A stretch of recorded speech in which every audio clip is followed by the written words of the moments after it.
What is the origin of the British Gov? Is it still used colloquially?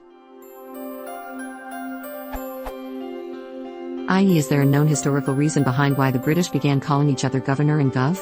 The various online dictionaries I've consulted say it is now a way to refer to those of elder status, but I was wondering how it was adopted in the first place. And is it still used frequently amongst native British speakers?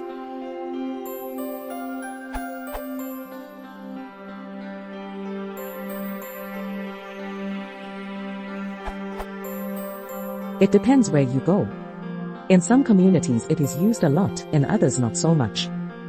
It is not used for elders at all, not that I've ever noticed.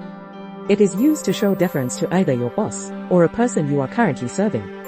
It is quite common in East London, among a certain type of people, almost always men, to other men. Can't recall ever hearing a woman use it in public, or to a woman, apart from inside the civil forces. It is often used in the police and fire brigade for superiors by subordinates, regardless of sex.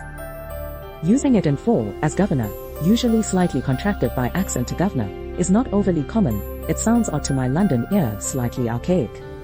If someone used it to someone, I would assume they were being insincere with the respect it implies. The senior prison manager is called a governor usually, and the prisoners will use it with contempt. Gov is used plenty though. Plenty of people use boss instead, in the same way. Particularly in immigrant communities. I personally use sir in the same way, as do some more old-fashioned people as a form of general politeness.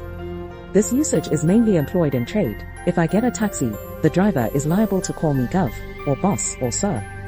I am liable to call him sir. By no means all people do this, it is just a form of politeness particular to certain situations. Gov is still used in certain companies and organizations for the manager, or more likely, foreman. Just a form of address. This is its original usage in the current form, coming down from Latin via French.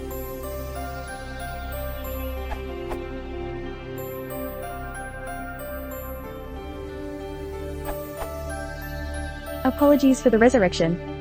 The term gov or governor is most commonly used for a reason by manual tradespeople, to denote the person paying their bill, or the person who orders and accepts their work, to distinguish from the tenant, the property's legal owner, and so on.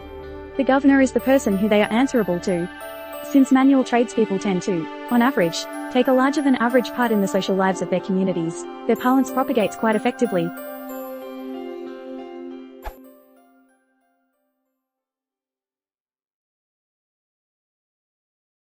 New to the Channel, please consider subscribing.